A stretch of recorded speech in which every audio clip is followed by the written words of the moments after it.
सरदार पूर्ण सिंह द्वारा लिखित निबंध मजदूरी और प्रेम का अध्ययन करने से पूर्व हम सरदार पूर्ण सिंह के साहित्यिक परिचय के बारे में जानेंगे।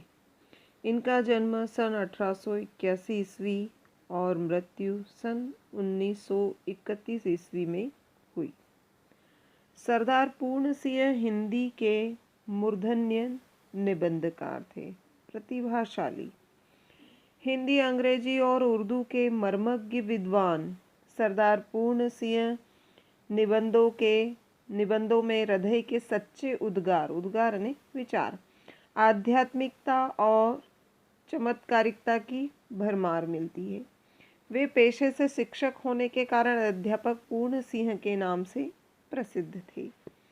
सरदार पूर्ण सिंह ने हिंदी में कुल 6 निबंध लिखे जो इस प्रकार हैं: सच्ची वीरता, आचरण की सभ्यता, मजदूरी और प्रेम, अमेरिका का मस्ताना योगी वाल्ट विटमैन, कन्यादान और पवित्रता।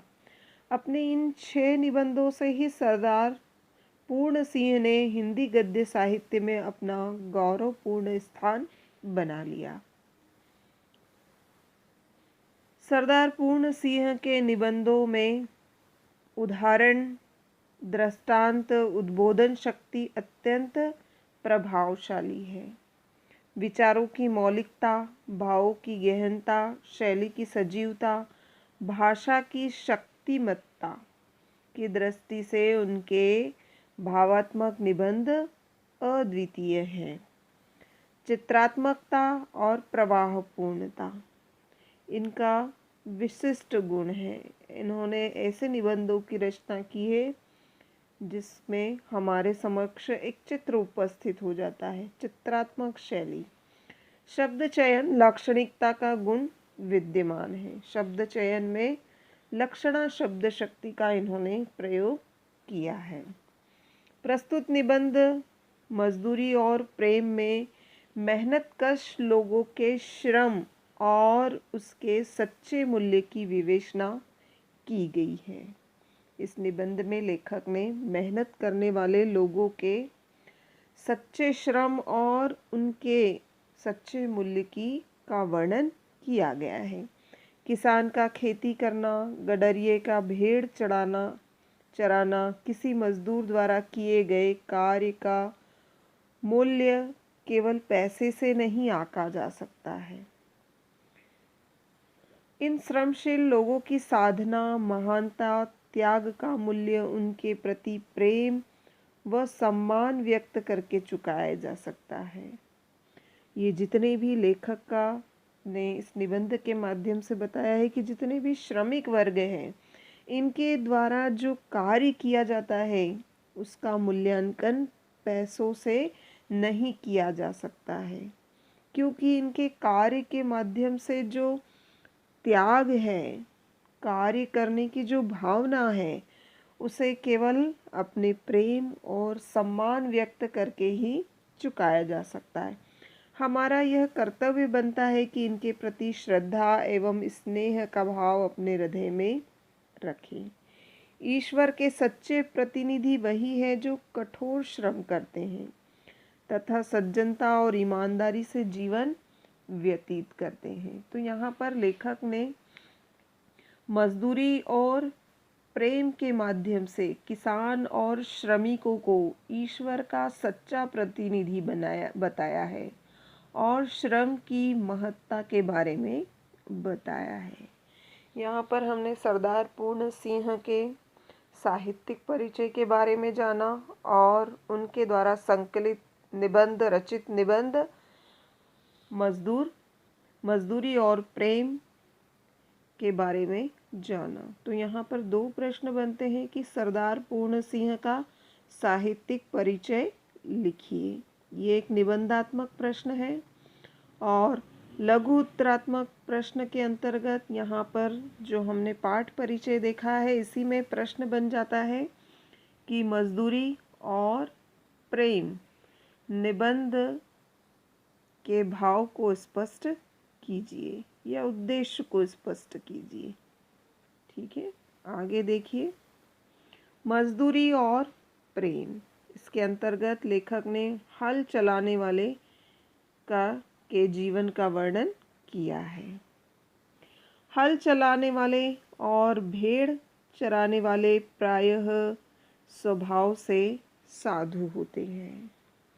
यहाँ पर लेखक ने बताया है कि जो खेत जोतने वाले किसान होते हैं, हल चलाने वाले जो किसान होते हैं और भेड़ चराने वाले गडरिये स्वभाव से सीधे साधे और सज्जन होते हैं, पवित्र होते हैं। हल चलाने वाले अपने शरीर का हवन किया करते हैं। लेखक का कहना है कि हल चलाने वाले व्यक्ति अपने श्रम के द्वारा अपने शरीर को झोंक देते हैं। उनका जो शरीर है वह यज्ञशाला की तरह है और उस यज्ञशाला में वह अपने शरीर का हवन करते हैं। और किसान के जो खेत होते हैं, खेत उनकी हवनशाला है। किसानों के खेत उनकी यज्ञशाला है। उनके हवंड कुंड की ज्वाला की किरणें चावल के लंबे और सफ़ेद दानों के रूप में निकलती है। यहाँ पर लेखक बताते हैं कि खेत में उपजे हुए चावल के सफ़ेद दाने यज्ञ कुंड से निकलने वाली अग्नि की लपटें हैं। सफ़ेद यानी सफ़ेद, ये एक तद्भव शब्द है। गेहूं के लाल लाल दाने इस अग्नि की चिंगारियों को डालियां सी है। मैं जब कभी अनार के फूल और फल देखता हूँ तब मुझे बाग के माली का रुधिर याद आ जाता है। लेखक बताते हैं कि अनार के लाल फूल और फलों को देखकर पता चलता है कि माली ने उसको बड़ा करने में अपना रुधिर बहाया है, अपना खून बहाया है। और किसान का श्रम ही खेत में अन्न के दानों के रूप में पैदा हुआ है। उसकी मेहनत के कण जमीन में गिरकर उगे हैं और हवा तथा प्रकाश की सहायता से मीठे फलों के। वे बताते हैं कि किसान का श्रम ही खेत में अन्न के दानों के रूप में पैदा हुआ है और वही हवा और पानी पाकर मीठे फलों के रूप में दिखाई दे रहा है। तो यहाँ पर लेखक ने बताया है कि जो श्रम करने वाले लोग होते हैं उनका जीवन पवित्र होता है, श्रेष्ठ होता है ना। किसान अपने खेत में जो श्रम करता है वही उसकी आराधना है। अन्न और फल पैदा करने वाला किसान सृष्टि के रचयिता ब्रह्मा के समान है। आगे देखिए, मीठे फलों के रूप में नजर आ रहे हैं। किसान मुझे अन्न में, फूल में, फल में आहुति देता हुआ सा दिखाई पड़ता है। कहते हैं ब्रह्माहुति से जगत पैदा हुआ है। लेखक बताते हैं कि अन्न, फूल और फल सभी किसान के द्वारा किए गए श्रम का परिणाम होता है। लेखक को इन सब में किसान के दर्शन होते हैं। किसान की मेहनत दिखाई देती है और वह उसकी खेत की यज्ञशाला में दी गई आहुति का परिणाम होता है। लेखक को इन सब में किसान दिखाई देता है। लेखक को इन सब श्रम में किसान दिखाई देता है। वे कहते हैं ब्रह्माहुति से जगत पैदा हुआ है। उन्होंने कहा है कि ब्रह्मा ने जब यज्ञ किया तो हवन कुंड में दी गई आहुति से संसार का जन्म हुआ। यहाँ पर लेखक को किसान भी ब्रह्मा के समान लगता है। अन्न पैदा करने में किसान भी ब्रह्मा के समान है। यहाँ पर लेखक को अनाज पैदा करने वाला किसान भी ब्रह्मा के समान लगता है। खेती उसके ईश्वर प्रेम का केंद्र है। वह खेती करके अन्न पैदा करता है और वह ईश्वर के प्रति अपना प्रेम खेत में श्रम करके व्यक्त करता है। उसका सारा जीवन पत्ते पत्ते में, फूल फूल में, फल फल में बिखर रहा है। किसान का सारा जीवन प्रत्येक पत्ते, फल फूल में किसान का जीवन समाया हुआ दिखाई देता है। वृक्षों की तरह उसका जीवन भी एक प्रकार का मौन जीवन है। जिस प्रकार की वृक्षों का जीवन मौन होता है, उसी प्रकार किसान का जीवन भी मौन होता है। वायु, जल, पृथ्वी, तेज और आकाश की निरोगता इसी के हिस्से में है। जिस प्रकार की प्रकृति के शक्तिशाली तत्व स्वस्थ होते हैं, उसी प्रकार किसान का जो श्रम होता है, किसान का जो जीवन होता है, वह भी निरोग होता है। उसमें कोई रोग नहीं होता है। विद्या यह नहीं पढ़ा। लेखक बताते हैं कि किसान को पढ़ने लिखने का समय नहीं होता है। जप और तप यह कर नहीं करता। संध्या वंदना आदि इसे नहीं आते हैं। किसान अपने श्रम में, अपनी मेहनत में इतना व्यस्त रहता है कि उसके पास पढ़ने का भी समय नहीं होता है। यहाँ तक कि वह ईश्वर के लिए जप और तप भी नहीं कर पाता है। संध्या की वंदना भी ये नहीं कर पाता है। ज्ञान ध्यान का इसे पता नहीं। मंदिर मस्जिद गिरजे से इसे कोई सरोकार नहीं है। इसे मंदिर मस्जिद और गिरजाघर जाने की आवश्यकता ही नहीं पड़ती है। केवल साग पात खाकर ही यह अपनी भूख का निवारण कर लेता है। केवल सब्जी रोटी खाकर यह अपनी भूख की समस्या का हल निकाल लेता है। ठंडे चश्मों और बहती हुई नदियों के शीतल जल से यह अपनी प्यास बुझा लेता है।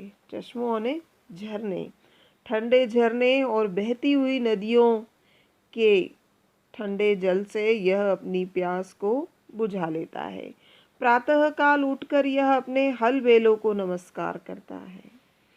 यह जिन हल और बैलों के साथ काम करता है, प्रातः काल उठकर सबसे पहले उनको नमन करता है और हल जोतने चल देता है और खेतों में काम करने के लिए निकल पड़ता है।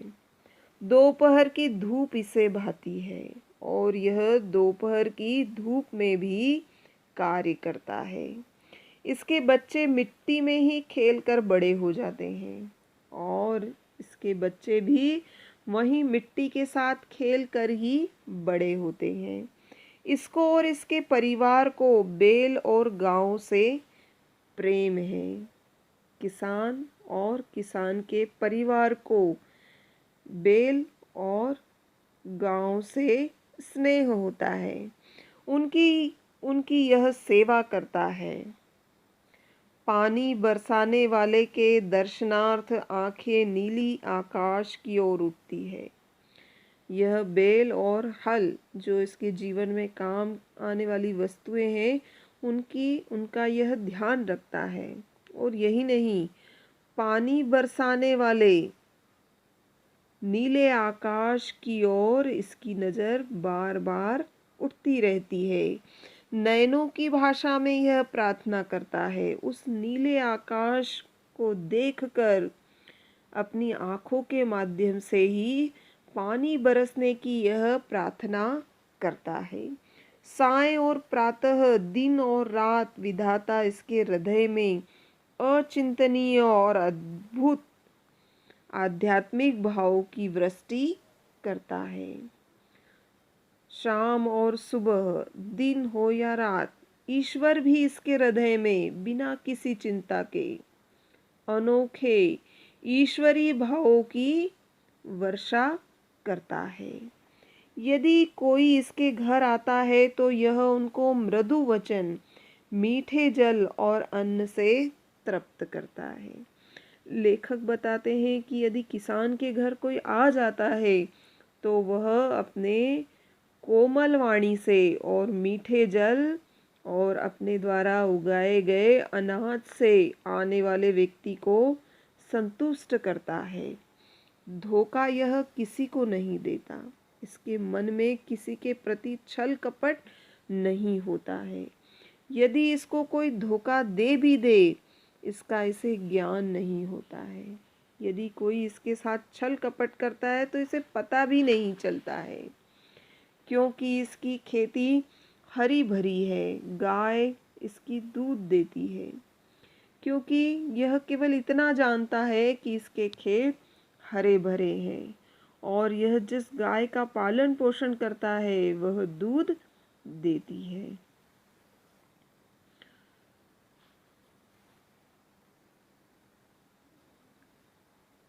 उनको मृदु वचन और मीठे जल से, अन्न से तृप्त करता है। धोखा यह किसी को नहीं देता। यदि कोई धोखा दे भी दे तो इसको ज्ञान नहीं होता, क्योंकि इसकी खेती हरी भरी है, गाय इसकी दूध देती है, स्त्री इसकी आज्ञाकारिणी है, स्त्री इसकी आज्ञा का पालन करती है। मकान इसका पुण्य और आनंद का स्थान है। यह जहाँ पर रहता है, इसके रहने वाला मकान पवित्र और आनंद प्रदान करने वाला होता है। पशुओं को चराना, नहलाना, खिलाना पिलाना, उसके बच्चों की अपने बच्चों की तरह सेवा करना, खुले आकाश के नीचे उसके साथ रातें गुजार देना, क्या स्वाध्याय से कम है?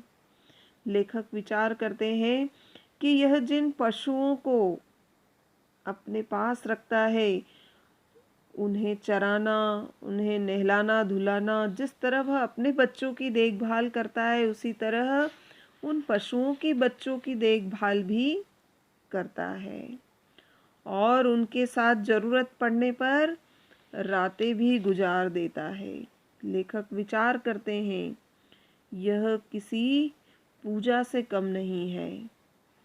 दया और वीरता जैसा प्रेम, दया और वीरता जैसा प्रेम इन किसानों में देखा जाता है, अन्यत्र मिलने का नहीं। इन किसानों के मन में दूसरों के प्रति दया और अपने कार्य के प्रति जो साहस होता है और जो प्रेम की भावना होती है, वह भावना इन किसानों में देखी जा सकती है। किसी अन्य में ऐसे भाव नहीं मिलते हैं। गुरु नानक ने ठीक कहा है, भोले भाव मिले रघुराई। लेखक ने यहाँ बताया है कि गुरु नानक देव का यह कथन सही है कि भोले भाले ईश्वर भोले भाले लोगों को ही प्राप्त होते हैं। भोले भाव मिले रघुराई, रघुराई यानी ईश्वर। भोले भाले किसान को ईश्वर अपने खुले दीदार का दर्शन देता है। लेखक बताते हैं कि भोले भाले लोगों को ईश्वर की प्राप्ति होती है और किसान भोला होता है स्वभाव से और ईश्वर उसको खुले मन से दर्शन देते हैं। उनकी फूस की छतों में से सूर्य और चंद्रमा छन छन कर उनके बिस्तरों पर पड़ते हैं। लेखक बताते हैं कि उनकी घास और फूस की बनी हुई झोपड़ी में सूर्य और चंद्रमा की किरणें उन छतों में से निकलकर उनके बिस्तर पर गिरती है। ये प्रकृति के जवान साधु है। लेखक बताते हैं कि युवा होते हुए भी किसान स्वभाव से साधु जैसे होते हैं। जब कभी मैं इन बेमुकुट के गोपालों के दर्शन करता हूँ तो मेरा सिर स्वयं ही झुक जाता है।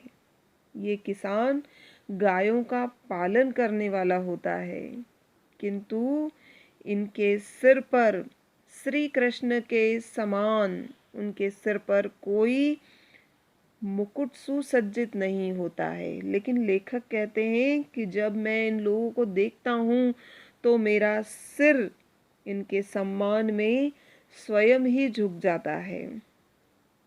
जब मुझे किसी फकीर के दर्शन होते हैं तब मुझे मालूम होता है कि नंगे सिर नंगे पाँव, एक टोपी सिर पर, एक लंगोटी कमर में, एक काली कमली कंधे पर और एक लंबी लाठी हाथ में लिए हुए गांव का मित्र, बेलों का हमजोली, पक्षियों का हमराज, महाराजाओं का अन्नदाता, बादशाहों को ताज पहनाने और सिंहासन पर बिठाने वाला, भूखों और नंगों को पालने वाला, समाज के पुष्पोद्यान का माली, खेतों का वाली जा रहा है। लेखक कहते हैं कि मुझे किसान किसी फकीर के समान सीधा और सरल मालूम होता है। उसके सिर और पैर, उसके सिर पे न तो टोपी होती है और न ही पैरों में चप्पल होती है, लेकिन उसकी कमर में एक लंगोट होती है। उसकी कमर में एक लंगोटी और सिर पर टोपी, कंधे पर काला कंबल और हाथ में लंबी लाठी होती है। लेखक कहते हैं कि वह गायों का दोस्त है, बैलों का साथी है, पक्षियों के मन की बात जानने वाला है। वह राजा महाराजाओं को भोजन देने वाला तथा सम्राट को सत्ता प्रदान करने वाला है। लेखक आगे बताते हैं कि वह भूखे नंगे गरीबों का पालन पोषण करने वाला है। वह समाज रूपी फूलों के बगीचे का माली है। वह खेतों का स्वामी है। तो यहाँ पर लेखक ने किसान के जीवन की सरलता और उसका जो जीवन है वह परोपकार से भरा हुआ है, ऐसा लेखक ने बताया है। वह आगे बताते हैं कि वह गरीब से लेकर राजा महाराजाओं तक का पोषण करता है। एक बार मैंने एक बूढ़े गडरिये को देखा। घना जंगल, हरे हरे वृक्षों के नीचे उसकी सफेद यानी सफेद ऊन वाली भेड़ें अपना मुंह नीचे किए हुए कोमल कोमल पत्तियां खा रही है। गडरिया बैठा आकाश की ओर देख रहा है।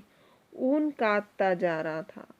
वह ऊन को बांध रहा था, ऊन बना रहा था। उसकी आंखों में प्रेम की लाली छाई हुई थी। उसकी आंखों में प्रेम की लालिमा दिखाई दे रही थी। वह निरोगता की पवित्र मंदिर से मस्त हो रहा था। उसके मन में कोई रोग दिखाई नहीं दे रहा था।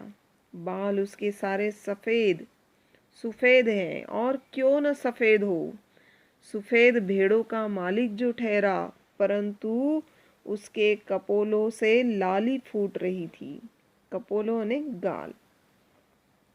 बर्फानी देशों में वह मानो विष्णु के समान क्षीर सागर में लेटा है। उसकी प्यारी स्त्री उसके पास रोटी पका रही है। उसकी जो 2 जवान कन्याएं हैं, उसके साथ जंगल जंगल भेड़ चराती घूमती है। अपने माता पिता और भेड़ों को छोड़कर उन्होंने किसी और को नहीं देखा। अब यहाँ पर लेखक ने गडरिये के जीवन के बारे में बताया है। तो ठीक है, आज के लिए इतना काफ़ी। बहुत बहुत धन्यवाद।